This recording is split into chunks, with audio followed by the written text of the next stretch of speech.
কারা চাইলে রোজা ভাঙতে পারবে? এই ফরজ রোজার ব্যাপারে কেউ কেউ কেউ আছে তারা ছাড় পায়, তারা কারা? হু আর দে? এটা আমরা আগে একটু শুনি। তাহলে দোজ হু এক্সাম্পটেড ফ্রম ফাস্টিং, যারা এক্সাম্পশন পেয়েছে, ছাড় পেয়েছে, তাদের মধ্যে থেকে প্রথম হচ্ছে শিশুরা, আসিবিয়ান। শিশুদের উপর রোজা ফরজ না, হ্যাঁ, যতক্ষণ না তারা ম্যাচিউরড হয়। শিশুদের উপর কিন্তু রোজা ফরজ না, প্রাপ্তবয়স্ক হওয়ার আগ পর্যন্ত ফরজ না। তাই বলে আবার শিশুদেরকে রোজা রাখতে বাদ সাধবেন না, রাখতে দিবেন। আমার বড় মেয়ের বয়স 8 বছর, সে গতকাল রোজা রেখেছে, সে মহা খুশি। সে কখনো অডিও কল দেয়, কখনো ভিডিও কল দেয়, কখনো ইফতারের ছবি পাঠায়। মানে এটা তাদের মধ্যে কিন্তু একটা অনেক চমৎকার একটা ভালো ইমেজ কাজ করে। তো আপনারা বাধা দিবেন না যদি রাখতে চায়। অনেক বাবা মারা এত সচেতন, এত অতি সচেতন যে ছেলে মেয়েরা রাখতে চায় কিন্তু বাবা মারা দিতে চায় না। 1-2 দিন না খেয়ে থাকলে বাচ্চারা মরে যায় না, কিন্তু তার মধ্যে এই যে একটা স্পিরিচুয়াল একটা কি বলবো ভাইব আসলো, একটা স্পিরিট আসলো, এটা যেন আমরা নষ্ট না করি। আমার মনে আছে বৈশাখী টেলিভিশনে একটা লাইভ প্রোগ্রামে এক ছোট্ট মেয়ে প্রশ্ন করতেছে যে, হুজুর আমি তো রোজা রাখতে চাই, আম্মু আমাকে রাখতে দেয় না, তো আম্মুকে একটু বলে দেন যাতে আমাকে রাখতে দেয়। ছোট্ট একটা মেয়ে, সে ফোন করে আমাকে প্রশ্ন করলো। তো দেখেন যে এটা ওই বাবা মায়ের তো গর্ব করা উচিত যে আমার ছোট্ট মেয়ে 7 বছর 8 বছর, যদিও এখনো ফরজ হচ্ছে না, আরো কয়েক বছর পরে হবে, কিন্তু সে রাখতে চায়, সে সেলিব্রেট করতে চায় সে আমাকে। তা আমরা যেন তাদেরকে বাধা না দেই, আমরা যেন তাদেরকে ইন্সপায়ার করি। আমার মনে আছে আমি ছোটবেলা, তখন আমি মাদ্রাসায় ভর্তি হই নাই, আমি তখন স্কুলে পড়তাম। তো খুব ছোট, কিন্তু আমি রোজা রাখতে চাইতাম, আব্বা আম্মা দিতে চাইতো না। আমার দাদি আমাকে বলতো যে তুমি একটা কাজ করবা, তুমি সকালে স্কুলে যাবা, দুপুর 12টায় ফিরে আসবা, এসে খেয়ে ফেলবা, তো হাফ রোজা হয়ে গেল, অর্ধেক। এরপরের দিন আবার সকালে না খেয়ে যাবা, দুপুর 12টায় এসে খেয়ে ফেলবা, এনাদার হাফ, তো 2 হাফ মিলে একটা হয়ে গেছে। এইভাবে আমি অনেকগুলো রোজা রাখছিলাম ওই বছর। এখনো এই স্মৃতি আমাকে স্মৃতিকাতর করে। আমার দাদি, যে আমার দাদি নাই, চলে গেছেন, আল্লাহ আমাকে জান্নাত নসিব করুক, আমরা দোয়া করি। কিন্তু আজও আমার কাছে এই নস্টালজিয়া ফিলিংটা হয় যে আমি কিন্তু এইভাবে রোজা রাখছিলাম ছোটবেলায়। আমাদের বাচ্চারাও তাই করে। সো ওদের মধ্যে যে এই আবেগ, এই উচ্ছ্বাস, এটাকে যেন আমরা নষ্ট না করি। বাট লিগালি তাদের উপর রোজা ফরজ হয়নি, প্রাপ্তবয়স্করা রাখবে, তাইলে ওদের রাখা লাগবে না। নাম্বার 2, মাজনুন, পাগলদের উপর রোজা ফরজ হয় না। যারা পাগল তাদের উপর ফরজ হয় না। একটা হাদিস শোনাই, আল্লাহ রাসূল সাল্লাল্লাহু আলাইহি ওয়াসাল্লাম বলেছেন, আমি সবকিছু খুব প্রিসাইজলি বলছি যেহেতু আমাদের সময় কম। রুফি আল কালামু আন সালাসা, 3 ব্যক্তির উপর থেকে শরীয়তের কলম উঠিয়ে নেওয়া হয়েছে। আনিন নাইমি হাত্তা ইয়াস্তাইকিযা, ঘুমন্ত ব্যক্তি যতক্ষণ না সে জাগে। ঘুমের মধ্যে আপনারা কেউ বকা দিয়ে ফেললে আপনি মাইন্ড করতে পারবেন না, তো ঘুমাইছিল, কাকে বকা দিয়েছে কি করছে সে জানেই না। ঘুমন্ত ব্যক্তির উপর থেকে শরীয়তের কলম উঠিয়ে নেওয়া হয়েছে। আনি সবিগি হাত্তা ইয়াহতালিমা, শিশু যতক্ষণ না সে প্রাপ্তবয়স্ক হয়। ওয়া আনিল মাজনুনি হাত্তা ইয়াকিলা, পাগল যতক্ষণ না সে সুস্থ হয়। এই 3 শ্রেণীর ব্যক্তি থেকে শরীয়তের কলম উঠিয়ে নেওয়া হয়েছে। বুঝতে পেরেছেন? আচ্ছা, 2টা গেল। 3 নাম্বার হচ্ছে মারিদ। আপনি যদি খুব অসুস্থ হন তাহলে আপনি রোজা ভাঙতে পারবেন, যেটা আমরা ওই যে ইন্ট্রোডাক্টরি ডিসকাশনে বলেছি যে অসুস্থ হলে আপনি রোজা ভাঙতে পারবেন। 4 নম্বরে হচ্ছে মুসাফির, ট্রাভেলার, যদি আপনি লম্বা সফর করেন আপনি রোজা ভাঙতে পারবেন। এটা ন্যূনতম সীমা হচ্ছে 48 মাইল। তাই বলে কেএল থেকে পেনাং যাচ্ছেন আর রোজা ভেঙে ফেললেন, এটা করা যাবে না। আবার এখানে যদি আপনার সফরের পেরেশানি থাকে, খুব কষ্ট, তাহলে আপনি এই সুযোগটা নিতে পারবেন। কিন্তু আল্লাহ বলেছেন ওয়া আন তাসুমু খায়রুল লাকুম ইন কুনতুম তা'লামুন, যদি তোমরা রোজা রাখো এটাই তোমাদের জন্য কল্যাণ, যদিও আমি ফ্লেক্সিবিলিটি দিয়েছি। তো রাসূল সাল্লাল্লাহু আলাইহি ওয়াসাল্লামের সময় দেখা যেত যে মক্কা থেকে মদিনা, মদিনা থেকে তায়েফ যেতে প্রচন্ড গরমের মধ্যে ওনারা উট দিয়ে মরুভূমির উপর দিয়ে যেত।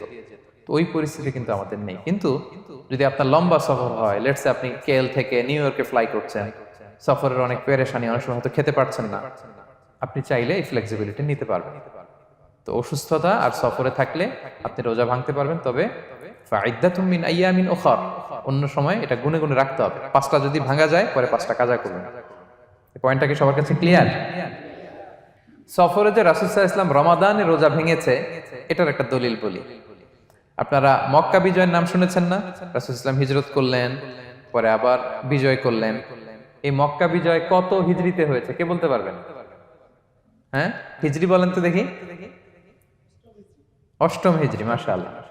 অষ্টম হিজরিতে রাসূল সাল্লাল্লাহু আলাইহি ওয়াসাল্লাম যখন মক্কা বিজয় করতে যান, এটা কোন মাস ছিল জানেন? হ্যাঁ, রমাদান মাস। রমাদানের 20 তারিখে মক্কা বিজয় হয়েছে, 20 রমাদান। তো রাসূল সাল্লাল্লাহু আলাইহি ওয়াসাল্লাম মদিনা থেকে মক্কায় যাচ্ছেন বিশাল বাহিনী নিয়ে। মক্কায় পৌঁছতে আরো 90 কিলোমিটার বাকি। আল কাদিদ নামে একটা জায়গা আছে, সহিহ বুখারীর বর্ণনা। ওই কাদিদ নামক জায়গায় রমাদানে রাসূল সাল্লাল্লাহু আলাইহি ওয়াসাল্লাম রোজা ভেঙেছিলেন, উটের উপর বসে ঢকঢক করে পানি খেয়েছিলেন, যাতে সবাই দেখে। কারণ সবাই ভাববে রমাদানের রোজা রাখবো কি রাখবো না, সবাই আলাদা করে বলতে অনেক সময় লাগবে। রাসূল সাল্লাল্লাহু আলাইহি ওয়াসাল্লাম একটা উঁচু জায়গায় সবাইকে দেখে উটের উপর পানি খেয়ে ফেললেন। ফলে রাসূলের দেখা দেখি সব সাহাবারা পানি খেয়ে রোজা ভেঙে ফেললো। এটা কোন মাস ছিল? সবাই বলতে হবে কোন মাস? রমাদান। রাসূল সাল্লাল্লাহু আলাইহি ওয়াসাল্লাম সফরে ছিলেন, ফলে তিনি রোজা ভেঙেছেন। দলিল পাইছেন? হ্যাঁ, আচ্ছা, সংক্ষেপ করে দিচ্ছি, লম্বা কথা সংক্ষেপ করে দিচ্ছি। আর কোরআনের আয়াত তো শোনালামই আমি, ফামান কানা মিনকুম মারিদান আও আলা সাফার ফাইদ্দাতুম মিন আইয়ামিন উখর। কেউ যদি অসুস্থ হয় কিংবা ট্রাভেল করে, চাইলে রোজা ভাঙতে পারবে, তবে গুনে গুনে পরে আদায় করে নিতে হবে। এই যে গুনে গুনে পরে আদায় করে নিতে হয়, এটারে বলে আরবিতে কদা, বাংলায় আমরা যেটাকে কাজা বলে অভ্যস্ত। বাংলায় আমরা কি বলি? একটু কথা বলেন আমার সাথে, বাংলায় কি বলি? কাজা বলি। তো আপনি অসুস্থতার কারণে যদি রোজা ভেঙে ফেলেন, পরে এগুলো কাজা করবেন। সফরের কারণে যদি রোজা ভেঙে ফেলেন, পরে আপনি কাজা করবেন। 5 নম্বরে যাদেরকে এক্সাম্পশন দেয়া হয়েছে, ওটা আমি আয়াতে বলেছি। আরবিতে এদেরকে বলে আল হারাম, মানে very old man or women, খুবই বয়োবৃদ্ধ, অতি বৃদ্ধ মানুষ। 100 বছর, 105 বছর, এরকম আমাদের কিছু মুরব্বীরা আছে না, ওনাদেরকে খাবার দিলে খেতে পারে না, কাউকে চিনে না, ওনাদের জীবনের স্বাদ আহ্লাদ সব শেষ, বিদায়ের সময়। ওই সময় উনি আর কি রোজা রাখবেন? এজন্য আল্লাহ তাআলা ওনাদেরকে ছাড় দিয়েছে। অনুরূপ ভাবে যদি এমন কোন অসুস্থ হয়, মানে মারিদুন লা ইউরজা শিফাউ, সে যে আবার সুস্থ হবে এই আশা আর নাই, এরকম ডাক্তার অনেক বলে দিছে যে ক্যান্সারের 3rd স্টেজে চলে আসছে, সে সার্ভাইভ করবে যতদিন কেমোথেরাপি দেওয়া হবে। তো শেষের দিকে সে অনেক অসুস্থ, অনেক ড্রাগস নিতে হয়, ওষুধ খাইতে হয়, তার আর সুস্থ হওয়ার সম্ভাবনা নাই। এই 2 শ্রেণীর লোকদের জন্য ছাড় দেয়া হয়েছে, তাদের কাজা করা লাগবে না, কারণ কাজা তো করতেই পারবে না। কি বলেন? তারা ফিদিয়া দিবে। কি দিবে বলেন? কি দিবে? ফিদিয়া। ফিদিয়া হচ্ছে প্রত্যেকটা রোজার জন্য একজন মিসকিনকে 2 বেলা করে খাওয়ানো। আই রিপিট, একটা রোজার জন্য একজন মিসকিনকে 2 মিলস, বাস হয়ে গেল। 30টা যদি উনি রাখতে পারে নাই, আপনি একজন মিসকিনকে 30 বেলা 2 মিল খাওয়াতে পারেন, অথবা 30 জনকে 2 বেলা খাওয়াতে পারেন, অথবা 60 জনকে 1 বেলা খাওয়াই দিতে পারেন, অথবা এই পরিমাণ টাকা দিয়ে দিতে পারেন। হিসাবটা সহজ হয়েছে না? লেটস সে মালয়েশিয়াতে একটা রেগুলার মিল নিতে কত লাগে? ধরেন যে মালাই দোকান বা মামাদের যে দোকানগুলো, একটা নাসি নিলাম, একটা আইয়াম নিলাম, একটা 100+ নিলাম, এই তো একটা প্যাক হয়ে গেছে। কত পড়বে? 10 রিঙ্গিট, রাইট? তাহলে 10 রিঙ্গিট হচ্ছে একটা মিল, আর 2টা মিল করলে 20 রিঙ্গিট। তাহলে প্রত্যেকটা রোজার জন্য 20 রিঙ্গিট করে আপনাকে ফিদিয়া গুনতে হবে। 30টা রোজার জন্য কত? 600 রিঙ্গিট। তাহলে ফিদিয়া ব্যাপারটা ক্লিয়ার হয়েছে সবার কাছে? আমাদের এরকম মুরব্বী যদি থাকে যারা রোজা রাখতে পারছেন না, তাদের জন্য আমরা এইভাবে ফিদিয়া আদায় করি। গেল। ইমাম মালিক আলাইহি রাহমা, মালিকি মাযহাবের ইমাম, উনি ওনার শেষ জীবনে খুব অসুস্থ ছিলেন। উনি ওনার শেষ জীবনের রমাদানে রোজা রাখতে পারেন নাই, এত বয়স হয়ে গেছিল, রোজা রাখতে পারেননি। তো উনি 30 জন মিসকিনকে এনে গোশত আর রুটি খাওয়াই দিয়েছিলেন একসাথে, ফিদিয়া আদায় হয়ে গেছে। তো এরা ছাড় পাবে। 6 নাম্বার হচ্ছে আসহাবুল আমাল আশ-শাক্কা, যারা খুব কঠিন কাজ করে। এই প্রসঙ্গটা নিয়ে অনেকে ভুল বুঝে। এটা হচ্ছে এমন এমন কাজ যারা করে, যারা কাজ করতে করতে অসুস্থ হয়ে যাওয়ার সম্ভাবনা আছে, মৃত্যুর মুখোমুখি বেহুশ হয়ে যাওয়ার সম্ভাবনা, হ্যাঁ, তাদের জন্য ছাড় দেওয়া। ব্যাপারটা এমন না যে কেউ মরুভূমিতে কাজ করে সে রোজা ভাঙতে পারবে, কেউ রিক্সা চালায় কেউ রোজা ভাঙতে পারবে, কেউ স্টোন ক্র্যাশে কাজ করে সে রোজা ভাঙতে পারবে, এরকম।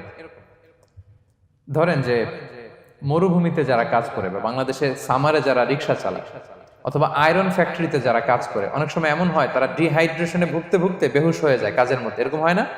হয়। তাদের জন্য ছাড়, কিন্তু তাদের জন্য রেকমেন্ডেশন হচ্ছে এটা ফরজ ইবাদত, এটা তাদেরকে রাখতেই হবে। হয়তো নাইট শিফটে কাজ করার ট্রাই করবে, অথবা সারা বছর একটু একটু জমিয়ে রোজা রাখার চেষ্টা করবে, কিন্তু রোজা তারা রাখবে, তারা সাহুর খাবে, তারা রোজা রাখা শুরু করবে। কিন্তু মরুভূমিতে কাজ করতে করতে যদি এমন হয় যে সে বেহুশ হয়ে যাচ্ছে, মরার উপক্রম, এই পরিস্থিতিতেও সে রোজা ভাঙতে পারবে না, ইসলাম এতটা কঠিন নয়। পরিস্থিতি যদি এমন হয় তখন সে রোজা ভাঙতে পারবে, পরে সে রোজাগুলো কাজা করে নেবে। আচ্ছা, তো এই জন্য এই সমস্ত লোকদের ব্যাপারে আমাদের একটু সহনশীল হওয়া উচিত। আমাদের যে ওয়ার্কাররা গরমের মধ্যে কনস্ট্রাকশনে কাজ করে, আয়রন ফ্যাক্টরিতে কাজ করে, খুব কঠিন কাজ করে, তাদের কাজের টাইমটা কমায় দেয়া, তাদেরকে সাপোর্ট দেয়া, যাতে তারা রোজা রাখতে পারে। 7 নাম্বার হচ্ছে আল হামেল, গর্ভবতী নারী। 8 নাম্বার হচ্ছে আল মুরদিআ, ব্রেস্ট ফিডিং মাদার, বাচ্চাকে দুধ খাওয়াচ্ছে যে মায়েরা, ওনারা রোজা ভাঙতে পারবে। যদি ডক্টর বলে যে আপনি যদি রোজা রাখেন পেটের বাচ্চার সমস্যা হবে, রোজা ভাঙতে পারবে, পরে কাজা করুন। অথবা ডক্টর যদি বলে যে আপনি যদি না খান তো বুকে দুধ আসবে কোত্থেকে, বাচ্চাকে খাওয়াবেন কিভাবে, ডিহাইড্রেশন হবে, রোজা ভাঙতে পারবে। এটার দলিলটা শোনেন, সুনানে আবু দাউদের হাদিস, আল্লাহ রাসূল সাল্লাল্লাহু আলাইহি ওয়াসাল্লাম বলেছেন, ইন্নাল্লাহা আযজা ওয়া জাল্লা ওয়াদাআ আনিল মুসাফিরি শাতরাস সালাহ, আল্লাহ তাআলা মুসাফিরের জন্য নামাজকে অর্ধেক করে দিয়েছেন, কসর, ওয়া সিয়ামা আনিল হামিলি ওয়াল মুরদি, আর গর্ভবতী নারী আর দুধ খাওয়াচ্ছে এমন মায়ের জন্য আল্লাহ সিয়ামকে এক্সাম্পশন দিয়ে দিয়েছেন, ছাড় দিয়েছেন, তারা চাইলে রোজা ভাঙতে পারবে। ক্লিয়ার? 9 নাম্বার হচ্ছে মেনস্ট্রুয়েশনাল পিরিয়ড যাদের হয়, যে বোনদের পিরিয়ড হচ্ছে মাসিক, রোজা রাখবে না, যতটা ভাঙ্গা গেল পরে আদায় করে নেবে। 10 নাম্বার হচ্ছে পোস্টপার্টাম পিরিয়ড, যেটা নিফাস বলে, আফটার বার্থ, এই বেবি ডেলিভারি, বেবি ডেলিভারির পরে আমাদের বোনদের যেই পিরিয়ডটা হয় সে সময় ওনারা রোজা রাখবেন, কয়টা ভাঙলো গুনে পরে কাজা করে ফেলবে। এবং আম্মা জান আয়েশা রাদিয়াল্লাহু তাআলা আনহা উনি বর্ণনা করেন, কুন্না নাহিদু আলা আহদি রাসূলিল্লাহ, এটা একটা ন্যাচারাল প্রসেস, আমাদের আম্মা জান নবীদের স্ত্রীদেরও এটা হতো। তিনি বলতেন যে আমাদের যখন পিরিয়ড হতো, সুম্মা নাতহুর, এরপর যখন আমরা সুস্থ হয়ে যেতাম, ফায়ামুরুনা বিকাদাইস সিয়াম, রাসূল সাল্লাল্লাহু আলাইহি ওয়াসাল্লাম আমাদেরকে রোজাগুলো কাজা করতে বলতো, ওয়ালা ইয়ামুরুনা বিকাদাইস সালাহ, নামাজ কাজা করতে বলতো না। আমাদের বোনরা পিরিয়ডের কারণে যে নামাজগুলো চলে যায় এগুলো কিন্তু পড়তে হয় না পরে, কিন্তু রোজা যদি ভাঙা হয় সেগুলো কি করতে হয়, রাখতে হয়। একটা মজার হাদিস শোনেন, আম্মা জান আয়েশা রাদিয়াল্লাহু তাআলা আনহা বলেন যে আমার যে রমজানের ভাঙতি রোজাগুলো ছিল আমি সারা বছর রাখতাম না, আমি হাদিস পড়তে গেলে অনেক সময় লেগে যাবে, সারা বছর আমি রাখতাম না, এটা আমি শাবান মাসে রাখতাম। কোন মাসে? শাবান মাসে। কেন? কারণ রাসূল সাল্লাল্লাহু আলাইহি ওয়াসাল্লাম নিজেও রমাদানের পরে সবচাইতে বেশি নফল রোজা যেই মাসে রাখতেন সেটা হচ্ছে শাবান মাস। এই যে এই মাসের আগে যে মাসটা আমরা কাটায় আসলাম শাবান, এই শাবান মাসের প্রায় পুরো মাসে রাসূল সাল্লাল্লাহু আলাইহি ওয়াসাল্লাম রোজা রাখতেন। তো আম্মা জান আয়েশার যে ভাঙতি রোজাগুলো উনি সারা বছর না রেখে ওই সময় রাখতেন, হাজবেন্ড ওয়াইফ দুইজনেই রোজাদার। ব্যাপারটা সুন্দর না অনেক?